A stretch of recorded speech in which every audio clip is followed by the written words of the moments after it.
You're listening to the Look Great Naked podcast. I'm your host, Eric Bach. This is the podcast for men and women who want to look great naked without living in the gym. If that sounds like you, then you're in the right place. Let's dive in. Welcome in. It is Eric Bach with another episode of the Look Great Naked podcast coming in. And today, what we're going to talk about, recomposition, also known as losing body fat and building lean muscle, aka the holy grail when it comes to fitness. Now, before we do that, please do me a quick favor. Make sure you hit subscribe and drop me a 5-star review if you are loving this podcast. That is exactly how we keep it free of annoying advertisements that ruin your experience. Now, let me kick things off by talking about my favorite team of all time, my hometown, Green Bay Packers. And you must be wondering, what in the hell are we talking about the Green Bay Packers for on a podcast that is specifically going to be talking about recomposition, losing fat, and building muscle? Well, here's the deal. The Packers over the last couple of years have done what we call a straddle strategy. They're trying to do two things at one time, right? They've had Aaron Rodgers, one of the best quarterbacks of all time, and they've been trying to also build for the future. So on one hand, they've got Aaron Rodgers. They're trying to equip a team around him so they can make a big run, win a Super Bowl, and at the same time, drafting their quarterback of the future, taking guys who are going to take a little bit longer to develop so they can stay relevant for longer and longer. And not to complain about this one way or the other, they had some decent results. They went to 2 NFC Championship games in a row, lost, and were a top 2 playoff seed for 3 years straight. They probably should have gotten and won at least one of those Super Bowls, but they never quite made it. And part of the reason is they didn't choose one direction and go all in making it happen. If you look at most of the most recent Super Bowl winning teams, you know what they did? They put all their chips to the middle. They said, this is our year. We're going to get every single player that we can who cares about the future. We're going to mortgage it, and we're going to make this happen right now and get a Super Bowl. And in some cases, they did. On the other hand, Green Bay has said, you know what? We aren't. We are going to keep as many of our good players as we can. We're going to sign Aaron Rodgers to this monstrous deal, and hopefully we win a Super Bowl. If we don't, well, then at least we have the future that looks fairly bright. And so by not optimizing for one of these goals in particular, here's where they're at. Got 0 Super Bowls and $60 million in dead cap money that they can't spend this year.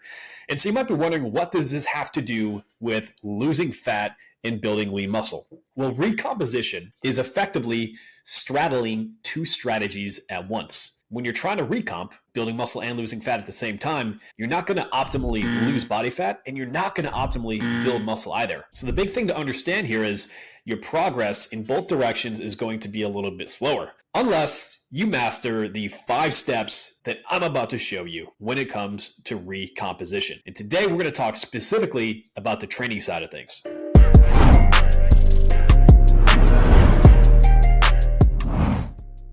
Now, we're going to cover the 5 biggest mistakes that are keeping you from losing fat and building muscle.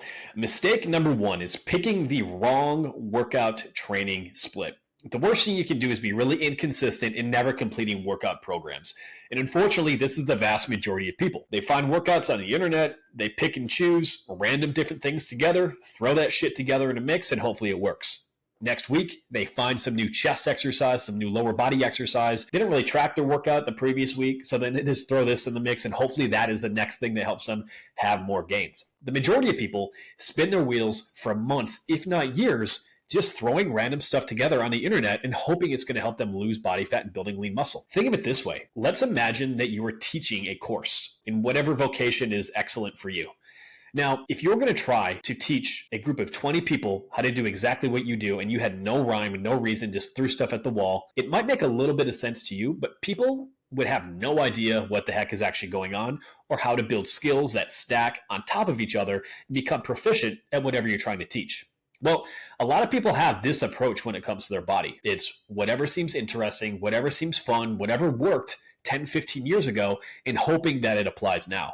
It's simply not the case. And so if you want to be able to lose body fat and build muscle, first and foremost, you need a structured program, and you need to finish complete programs without changing everything under the sun, right? And the reason is you have to develop the skill of training. When you develop the skill of training more effectively, that in itself can help a lot of people recomp. I've seen so many people that have been training for 5, 10, 15 years, but without any real direction. And when they get on an actual program, something like the Minimalist Muscle Blitz or our Look Great Naked protocol, then because there's the structure, because everything is sequenced correctly, because they are progressively overloading their tissues, they are building the skill set of training, and they lose fat and build lean muscle. Now, if we want to look a little bit more directly, what we want to do here is we want to train muscle groups multiple times per week. This means for most people, a body part split is not going to be the best option.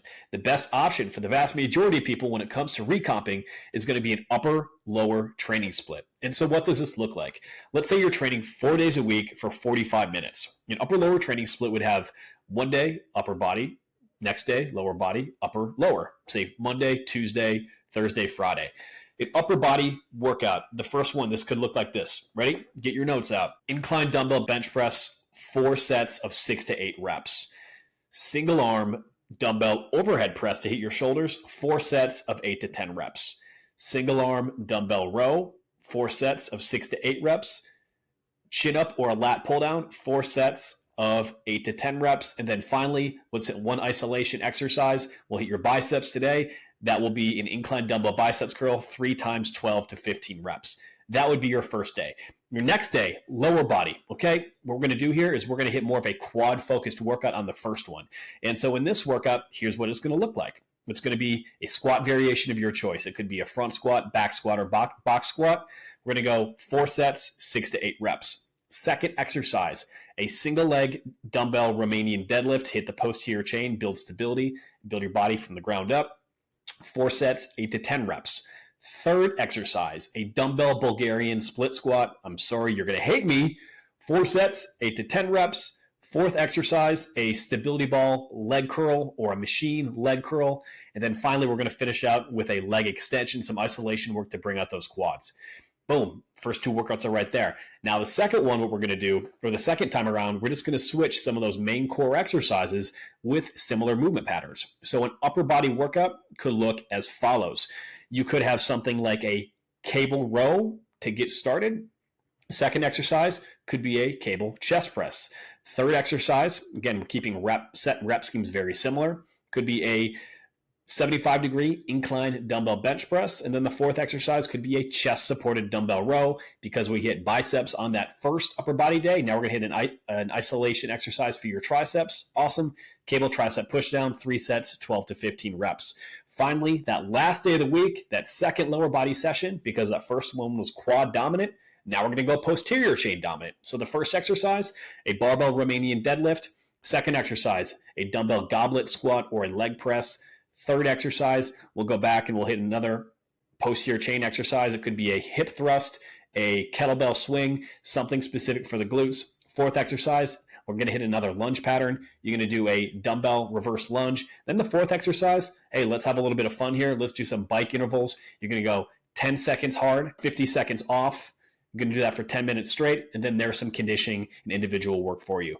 But when we do something where we're hitting multiple muscle groups 2 to 3 times per week, every time that you train, you're increasing muscle protein synthesis. And if you're natural, this only spikes for 36 hours post-workout. So if you can theoretically break up your volume a little bit more over the course of the week, and then you increase that muscle protein synthesis multiple times, we're creating more of an overall impetus to be able to grow without crushing your body with volume that it can't recover from, like you often see in individual body part splits. So that's exactly how I would train regarding the training split for recomposition. The second big mistake I see with recomposition-based workouts, way too much interval training, high-intensity interval training.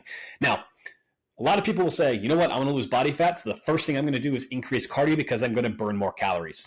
Well, the problem with cardio and burning calories is this: it's not that effective. And second, as your body becomes more efficient at a particular type of exercise, it burns fewer calories to do the same amount, which leaves many people on an impossible vertical of spiking interval training up and cardiovascular exercise up, and up to the point where it's not practical or sustainable for what they have.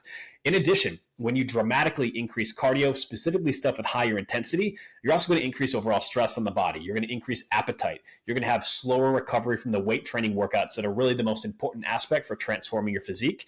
And when we combine more stress, more cravings, less recovery, what happens? People tend to self-sabotage directly with their diet when they take cardio too high. Now, this isn't to mean that cardio itself is bad, because there's so many different variations of it. But what I like to actually focus on is reducing the amount of high intensity interval training and cardio for a lot of people in the very beginning. Instead, what people do much better with is actually more zone 2, lower intensity cardio. One of the reasons that we want to go zone 1 and zone 2 is this can actually improve overall health. It's less stressful on the body. It's going to improve mitochondrial function, helping your body break down both carbohydrates and fats more effectively, which is going to help you with things like nutrient partitioning. So how well your body breaks down different nutrients, shoots them out, and then can use them again as fuel, right? So you don't just need to add a ton of interval training and cardio. A lot of times this can actually be somewhat problematic if it increases stress, increases cravings, because it's going to be so much easier if you end up, having a couple scoops of peanut butter when you're craving something at night than it is to burn that peanut butter back off through your training. Now, the flip side, mistake number 3 is doing no cardio at all.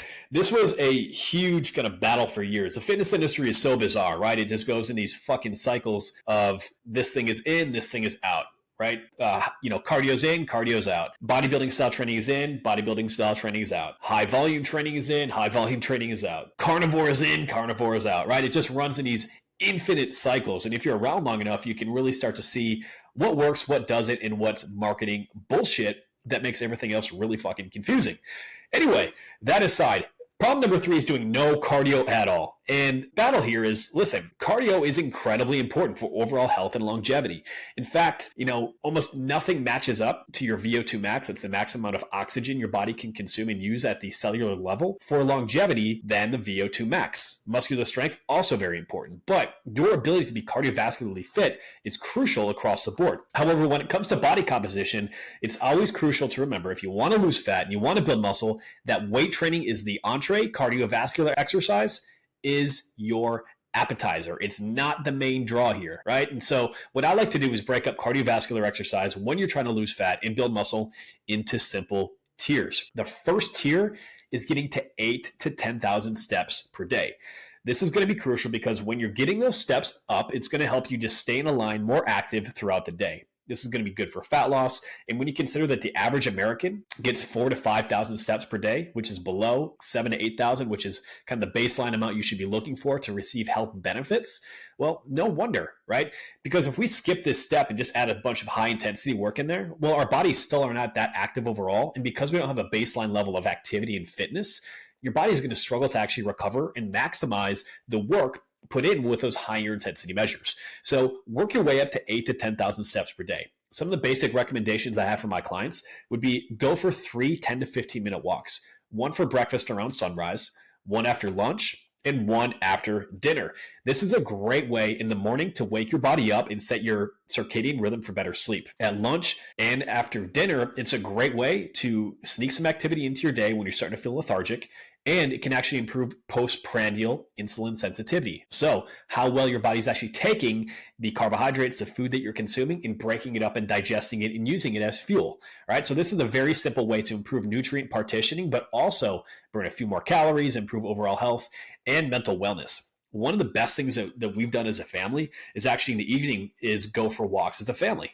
It's fun. And then my daughter, she's learning that this is an important thing for her to be able to do, getting time outside, time with mom and dad and the dog.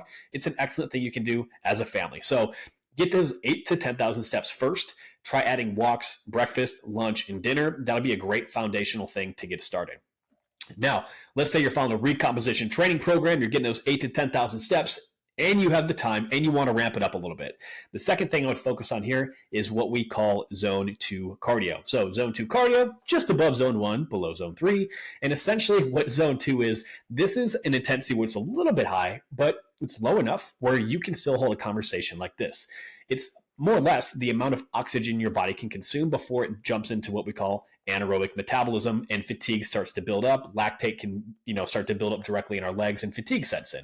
So zone 2 is simple. You can do this rhythmically on a bike. A lot of people can't do this actually with running. It's too intense for their body. But any type of cardiovascular equipment, you can even rotate through some bodyweight exercises as long as you're staying rhythmic and keeping your heart rate consistent. As far as your heart rate, here's what I would set it up at. Take notes on this. So take your age, or 220 minus your age. You're going to take that number and you're going to multiply it by 0.6 or 0.7. That's going to give you your target heart rate. So for example, I'm 34, 220, 186 times 0.6 or 0.7. That means my target heart rate for the duration of this cardiovascular exercise stays between 110 and 135.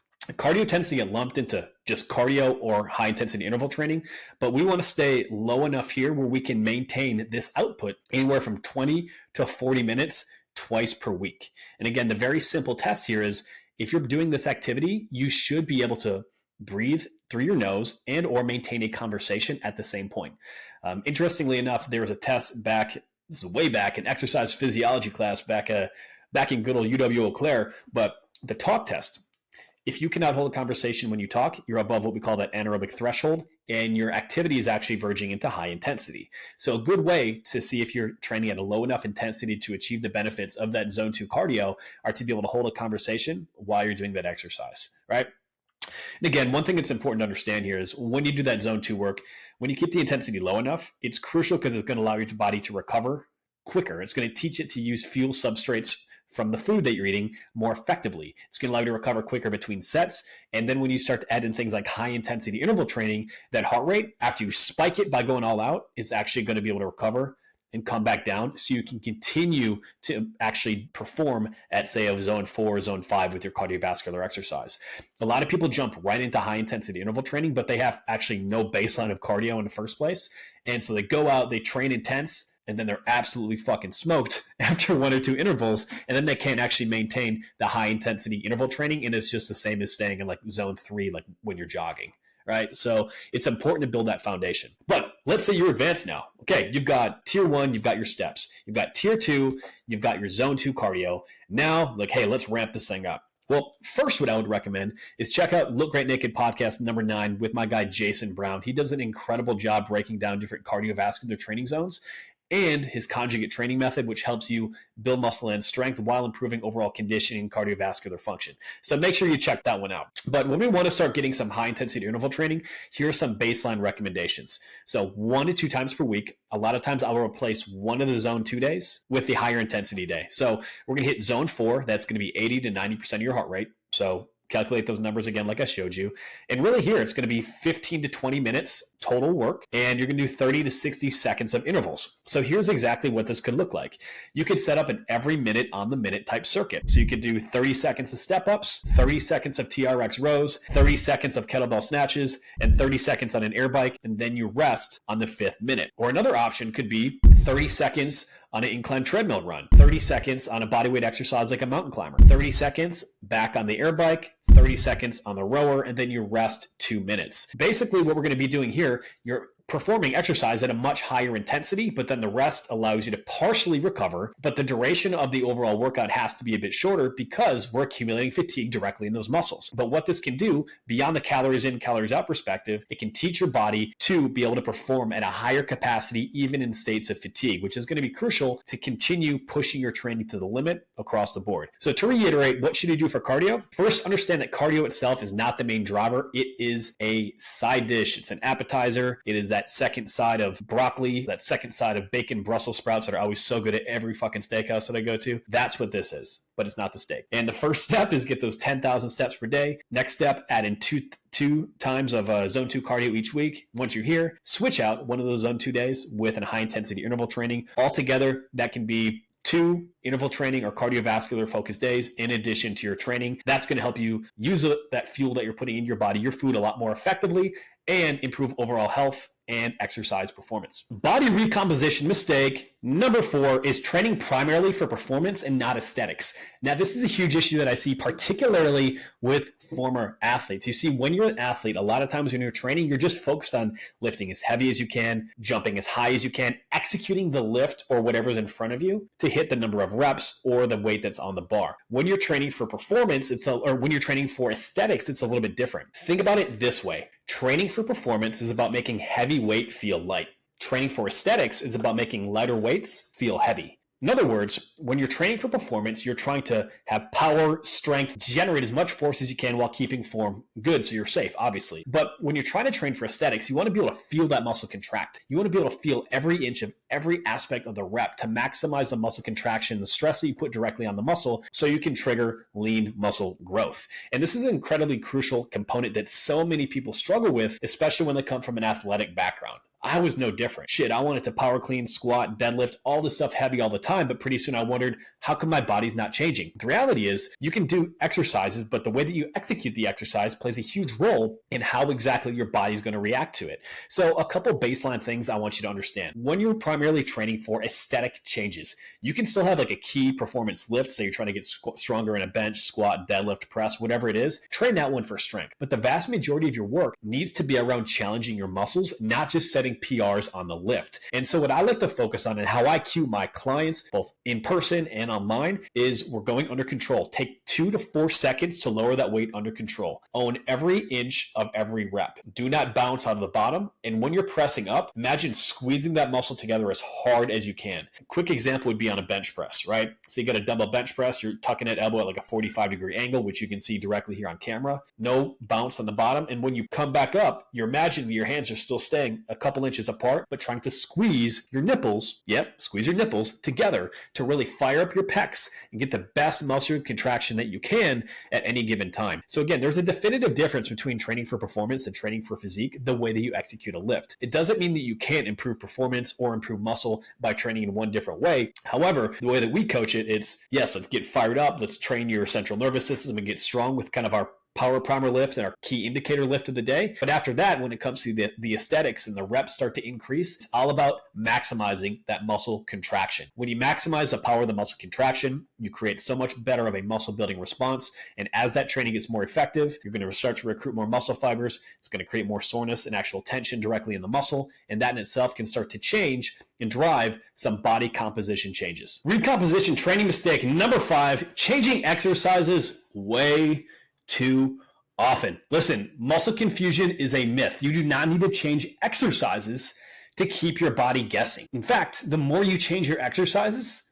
the worse your training is likely to be. Think about it this way. Let's imagine you're trying to learn a skill. You're trying to learn a new language. What happens if you never practice what you're learning repeatedly and just instead try to learn new words every single time out? Well, chances are you're going to get a lot of surface level knowledge, but you're never going to really build depth of language acquisition. You're never going to be able to be skilled when it comes to developing that skill, that language, whatever you're after. Yet somehow this is lost on people when it comes to exercise. They want to add everything from the kitchen sink, everything they're seeing from TikTok, Twitter, YouTube, whatever the fuck, and add it to every single workout, and then they wonder why it's not working. What we have to do is think about treating strength training like a skill. And to develop a skill, you have to do the same things consistently and focus on improving the quality of the rep that you're getting every step of the way. The reason we have to do this is simple. First, when you develop the skill of an exercise, it's going to allow you to use more weight over time because your technique changes.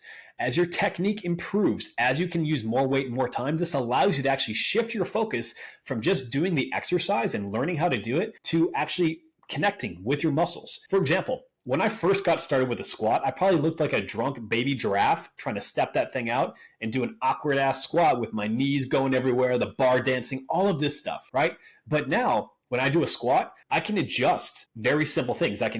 If I feel a little bit of stiffness, I can externally rotate my feet just a little bit. If I want to be a little bit more quad dominant, I can narrow my stance and have my toes a little bit more forward. If I want to do it for speed and develop some explosive capabilities, I can lighten the weight and be very explosive. If I want to maximize the muscle building capabilities of it, I can slow down the eccentric, add in a pause, overload some eccentrics, and do all of these more advanced methods with it because I've mastered that movement pattern itself. And so what happens is a lot of people see advanced tactics, advanced tools and think, this shit looks really fucking cool. I'm going to add it directly into my workout, but they never develop the baseline skills and foundations that they need to actually make these things worth it. Can you see that big difference there? And what you need to think about is whenever you're doing your training, you have to treat it like building a skill. And this is why it's so important to be present and focused on what you're doing. And every single person has unique anatomy where certain exercises are going to work for you and they're just not going to work for somebody else and vice versa. And it's important, yes, to find the exercises that do work well for you and that you master the technique in them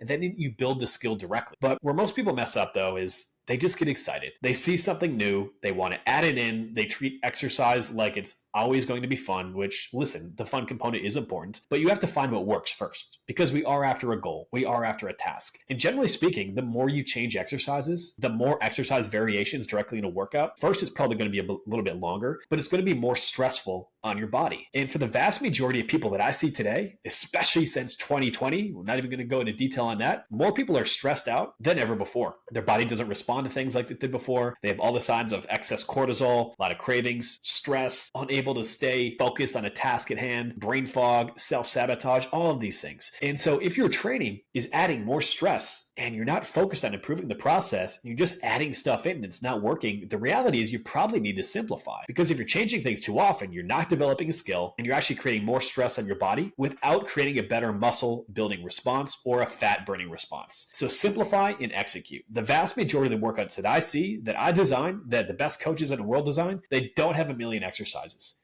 Most, after the warm-up, they might have 5 to 8 exercises, and they generally take 50 to 60 minutes. Your exercise workouts and your routines are extremely complicated with a ton of different variations. It takes way too long and you can't stick with it, it's not sustainable, then you need a new workout program, right? Ultimately, success doesn't come from the latest gimmicks, the latest gadgets, the craziest routine, or just mindlessly adding things to your workout. Success comes from the ruthless execution of the basics. And that begins with treating strength like a skill. And that comes from getting better at the key exercises that are going to help drive the biggest changes in your physique. If you stick with that path consistently, if you consistently get stronger, if you improve the quality of the reps that you're focusing on, that's going to make such a big difference, not only the way that you perform, but in your body's ability to lose body fat and build lean muscle. Now, let's bring this thing full circle. What exactly does a recomposition training program look like? Okay, so in the beginning, I covered we have an upper-lower training split. We're going to lift weights Monday, Tuesday, Thursday, and Friday.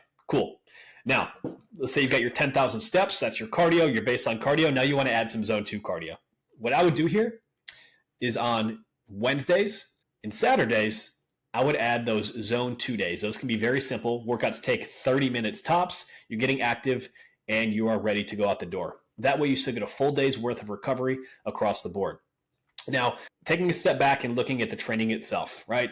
5 exercises per workout. You don't necessarily need anything more than that. Anything more, and if you're changing exercises too often, it becomes far too complicated. And when you're talking rep schemes, here are my favorites.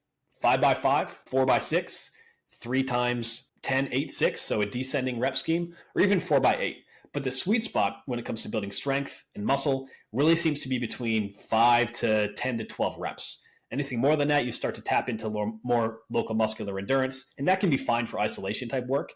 But anything heavier than that, it's going to be too performance-based, and you're not going to be able to create enough combination of tension and metabolic stress directly in your muscles to create that remodeling effect that you're looking for. So ultimately, is it possible to lose body fat and build lean muscle? It is. It's going to be slower than going all in towards fat loss or all in towards muscle growth. So you have to set your expectations with that in mind. And the biggest battle that most people face is they expect to build muscle as fast as possible and lose fat as fast as possible. Well, simply that's not going to happen because you're sending your body conflicting signals with the way that you're training and with your nutrition. So overall, stick to the process. Recomposition can definitely happen, but you have to have the training in alignment with what your goals are specifically, as well as your recovery and as well as your nutrition. Now, if you want a step-by-step plan to build lean muscle and lose body fat without living in the gym, grab our minimalistmuscleblitz.com. That is minimalistmuscleblitz.com, and you can also find it over at bachperformance.com. Gang, and that is a wrap for today. That is the 5 mistakes you need to avoid and what you do need to focus on when it comes to body recomposition, how to lose fat, and build lean muscle. If you like this episode, make sure you drop us a 5-star review, or if you're checking us out on YouTube, drop us a comment. Let me know what you liked, and we will keep these episodes coming at you. All right, have a good day. Hey, it's Eric here again. Now, there are 3 ways that I can help you look great naked. Number 1, if you want to grab a free copy of the Look Great Naked protocol to help you lose body fat without counting calories, then go to bachperformance.com/free training. Number 2, if you're a busy guy looking to build muscle, then I recommend checking out our Minimalist Muscle Blitz, which has helped over 1,000 men build muscle without living in the gym. Just go to minimalistmuscleblitz.com. The link will also be available in the show notes. Or number 3, and last, if you want to work with me directly and get the best results possible, apply at bachperformance.com/coaching to look great naked without living in the gym. Until next time, my friend,